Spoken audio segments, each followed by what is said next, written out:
आज का हमारा टॉपिक है भारतीय संस्कृति की विशेषताएं। किसी भी देश की संस्कृति उसकी संपूर्ण मानसिक नीति को सूचित करती है। यह व्यक्तिनिष्ठ न होकर अनेक व्यक्तियों द्वारा किया गया एक बौद्धिक प्रयास है। सभी व्यक्ति अपने सामर्थ्य और योग्यता के अनुसार संस्कृति के निर्माण में सहयोग प्रदान करते हैं। मनुष्य विभिन्न स्थानों पर रहते हुए विशेष प्रकार के सामाजिक वातावरण, संस्थाओं, प्रथाओं, व्यवस्थाओं, धर्म, दर्शन, लिपि, भाषा तथा कलाओं का विकास करके अपने विशिष्ट संस्कृति का निर्माण किया करते हैं। भारतीय संस्कृति का निर्माण भी कुछ इसी प्रकार हुआ है। संस्कृति समाज का आईना होती है, जिसके विचार, भावना, आचरण और कार्यकलापों के विभिन्न प्रस्तरों से संस्कृति की सिद्धि होती है। सिंधु संस्कृति से वैदिक काल तक भारतीय संस्कृति के आधारभूत तत्वों का निर्माण हो चुका था और गुप्त काल से लेकर आधुनिक काल तक भारतीय संस्कृति के मूलभूत आदर्शों में कोई मौलिक परिवर्तन नहीं आया था।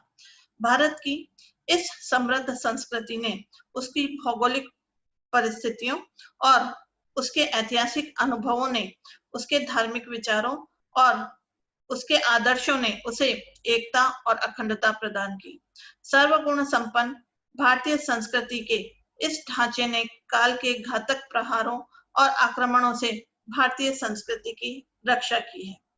यद्यपि इस संस्कृति ने हजारों वर्षों के दीर्घ काल में अनेक उतार चढ़ाव देखे हैं, फिर भी भारतीय संस्कृति का मूल ढांचा अपनी इन्हीं विशेषताओं के साथ आज ज्यों का त्यों विद्यमान है। अतः भारतीय संस्कृति की विशेषताओं का अध्ययन करना समाचीन हो जाता है। भारतीय संस्कृति की पहली विशेषता है उसकी प्राचीनता। भारतीय संस्कृति विश्व की प्राचीन संस्कृतियों में से एक है। विश्व की अनेक सभ्यताएं नष्ट हो चुकी है, लेकिन भारतीय संस्कृति आज भी जीवित है। भारतीयों का धर्म आज भी वैदिक धर्म है। आज भी ब्राह्मण पुरोहित यज्ञ में आहुति देकर देवताओं को तृप्त करते हैं। उपनिषदों और गीता के ज्ञान की धारा आज भी प्रवाहित हो रही है। महावीर स्वामी और महात्मा बुद्ध के अहिंसा और शांति के सिद्धांत आज भी इस देश में जागृत है। स्त्रियों का आदर्श आज भी सीता और सावित्री है। संस्कृति की यह प्राचीनता जीवन के प्रति उसकी अनुकूलता को प्रकट करती है। कालांतर में इसमें अनेक मिलावटें आई, फिर भी मूल रूप से भारतीय संस्कृति के अनेक अंग भारत के लिए मूल्यवान बताए जाते रहे। अमेरिका के प्रसिद्ध विद्वान बिल ड्यूरेंट ने कहा है, कोई भी लेखक मिस्र, बेबीलोनिया के इतिहास की भांति भारत के इतिहास को समाप्त नहीं कर सकता है, क्योंकि भारत में अब तक इतिहास का निर्माण हो रहा है और सभ्यता आज भी क्रियाशील है। भारतीय संस्कृति की दूसरी विशेषता है आध्यात्मिकता। किसी भी देश की संस्कृति अपने को धर्म, दार्शनिक विचारों, कला और साहित्य के रूप में अभिव्यक्त करती है। भारतीय संस्कृति ने अपने को जिस रूप में अभिव्यक्त किया वह है उसका आध्यात्म की भावना। यह विचार सदा से ही रहा है कि इस स्थूल संसार से परे भी कोई सत्ता है जिसमें जीवन और शक्ति प्राप्त कर प्रकृति फल और फूल रही है। भारत में यह विचारधारा भी प्रचलित रही है कि जो अपने को सब में और सबको अपने में देखता है वही देवता है। इसी विचारधारा के कारण देश में धार्मिक या सांप्रदायिक द्वेष नहीं है। यद्यपि महात्मा बुद्ध और महावीर स्वामी ने वैदिक धर्म को चुनौती दी, लेकिन कोई विशेष परिणाम नहीं निकला, बल्कि यहाँ के सनातन वैदिक धर्म ने उन्हें अपने में लीन कर लिया। यवन, शक, कुषाण आदि को भी इसी भावना के द्वारा भारतीय संस्कृति का अंग बनाया गया। यद्यपि हिंदू धर्म में अनेक मत और संप्रदाय हैं, लेकिन सभी की प्रेरक शक्ति आध्यात्म की मूल भावना है। मुसलमानों के साथ भी समन्वय की भावना रही है। सूफियों का रहस्यवाद और योग साधना भारतीय आध्यात्म का ही अंग रहा है। मानव जीवन का सर्वोच्च लक्ष्य आध्यात्मिक पद्धतियों पर चलते हुए ब्रह्म ज्ञान को प्राप्त करना है और यही लक्ष्य आज भी भारतीय संस्कृति का अंग बना हुआ है। भारतीय संस्कृति की तीसरी विशेषता है सहिष्णुता। विभिन्न संप्रदायों के प्रति सहिष्णुता और सम्मान का भाव भारतीय संस्कृति का अभिन्न अंग रहा है। यहाँ के राजाओं ने न तो धार्मिक अत्याचार किए और न ही सांप्रदायिक युद्ध किए। भारतीयों का यह विश्वास है कि भगवान अव्यक्त सर्वशक्तिमान सत्ता है। विविध उपासनाएं उस तक पहुंचने का साधन है। अतः जब लक्ष्य एक है तो मार्गों के लिए झगड़ा क्यों? यूरोप में तो धार्मिक अत्याचारों से इतिहास भरा पड़ा है, लेकिन भारत में इस तरह का इतिहास देखने को नहीं मिलता है। इसी धार्मिक विचारधारा के कारण यहाँ सभी पंथ और संप्रदाय प्रीति पूर्वक रह रहे हैं। इसी सहिष्णुता से आर्यों ने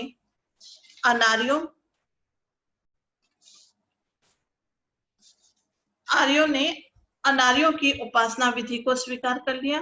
भारत ने विदेशों से धार्मिक अत्याचारों से पीड़ित होकर आने वाले पारसियों, यहूदियों और ईसाइयों को भी शरण दी। इसी सांप्रदायिक एकता का प्रतिपादन हमारे संविधान में भी हुआ है।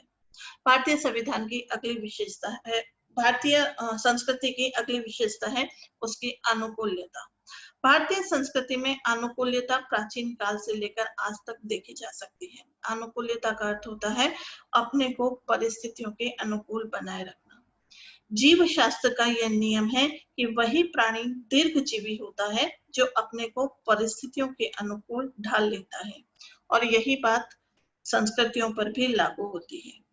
परिस्थितियां निरंतर परिवर्तित होती रही और हमारे समाज, धर्म, आचार विचार आदि में निरंतर परिवर्तन आता गया, किंतु ये परिवर्तन इतना सूक्ष्म था कि हमें पता ही नहीं चला। वैदिक युग से वर्तमान युग तक हम काफी बदल चुके हैं। जैसे उस समय हमारा धर्म यज्ञ प्रधान था, जबकि आज हमारा धर्म भक्ति प्रधान है। विभिन्न आक्रांताओं के कारण भारत में प्रवेश करते ही नवीन परिस्थितियां जो थी वो पैदा कर दी थी, लेकिन उसमें भी इसी अनुकूलता की प्रवृत्ति ने भारतीय संस्कृति को बचाए रखा था। भारतीय संस्कृति की अगली विशेषता है ग्रहणशीलता। सहिष्णुता से ग्रहणशीलता की प्रवृत्ति जो है वो अपने आप उत्पन्न होती है। ग्रहणशीलता का अर्थ होता है जो नए तत्व आते गए उन्हें अपना अंग जो है वो बनाते रहे। ईरान, यूनान, अरब और आधुनिक यूरोप के निवासी भारत आए और कुछ समय तक शासन किया। इनमें से कुछ स्थायी रूप से भारत में बस गए। अर्ध सभ्य शक, हूण, मंगोल और तुर्क भी बहुत लंबे समय तक लूट खसोट करते गए, किंतु बाद में अधिकांश भारतीयों के अंतर्गत घुल मिल गए। अब इनका हमारी जनसंख्या में कोई पृथक अस्तित्व नहीं रहा है। इन्होंने हमारे भाषा, धर्म, नीति, रीति को जो था वो अपना लिया। अन्य जातियों को अपने में आत्मसात के साथ भारतीय संस्कृति ने दूसरी संस्कृतियों के सुंदर तत्वों को भी जो था वो ग्रहण किया। भारतीयों ने ज्योतिष और कला यूनानियों से और इस्लामी प्रभाव से ही समृद्ध जो थी वो हुई थी। भारतीय संस्कृति की अगली विशेषता है समन्वयवादिता। दूसरी सभी संस्कृतियों के साथ समन्वय स्थापित करना भारतीय संस्कृति की एक अन्य विशेषता रही है। भौतिक और आध्यात्मिक जीवन का सुख समन्वय पर ही आधारित रहा है। मनुष्य का विकास इहलोक और परलोक दोनों स्थितियों के समन्वय से ही संभव है। अनुकूल और प्रतिकूल, सहयोग और विरोधी प्रवृत्तियों में समन्वय स्थापित करके चलना भारतीय संस्कृति का मूल आधार रहा है। सामाजिक संस्थाओं के जो नियम और आचरण थे वह भी समन्वय पर ही आधारित थे। वर्ण व्यवस्था में शूद्र को निम्न मानकर ब्राह्मण के लिए उसका दान न ग्रहण करने का निर्देश दिया गया, किंतु विशेष परिस्थितियों में दान ग्रहण करने का विधान भी बताया गया। आश्रम व्यवस्था में गृहस्थ का भोगी जीवन और दूसरी ओर सन्यासी का योगी जीवन समन्वयात्मक प्रवृत्ति का प्रबल उदाहरण देखने को मिलता है। भारतीय संस्कृति की एक और विशेषता है सर्वांगीणता। व्यक्ति का सर्वांगीण विकास भारतीय संस्कृति का आधारभूत विचार है। सर्वांगीण विकास का लक्ष्य ऐहिक और परलौकिक दोनों प्रकार की उन्नति करना है। भारतीय संस्कृति में शारीरिक, मानसिक और आध्यात्मिक तीनों प्रकार की शक्तियों के विकास पर बल दिया गया है। भारत में प्राचीन काल से शरीर, मन और आत्मा के सामंजस्यपूर्ण विकास को जीवन का लक्ष्य बताया गया है। शास्त्रकारों के अनुसार मनुष्य को चारों पुरुषार्थों को प्राप्त करने का प्रयास करना चाहिए। पहला और अंतिम आत्मिक विकास के लिए है, दूसरा और तीसरा तन और शरीर के विकास के लिए बताया गया है। इस प्रकार भारतीय संस्कृति की जिन विशेषताओं का हमने उल्लेख किया है, वे प्राचीन काल से लेकर अब तक भारतीय जनजीवन का आधार रही है। यद्यपि समय समय पर संस्कृति में परिवर्तन हुए, किंतु वे परिवर्तन केवल उसके बाह्य आवरण में हुए हैं। संस्कृति के मूल तत्व आज भी वही हैं जो वैदिक काल के अंतर्गत थे। आज भी भारतवासियों के आदर्श वही हैं जो उनके पूर्वज मानते थे।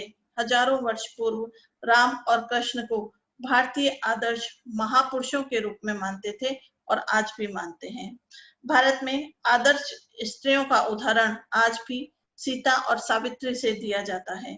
19वीं और 20वीं शताब्दी में स्वामी रामकृष्ण परमहंस, दयानंद सरस्वती, स्वामी विवेकानंद, लोकमान्य तिलक, गुरुदेव टैगोर, महात्मा गांधी आदि ने वेदों और गीता से प्रेरणा प्राप्त की।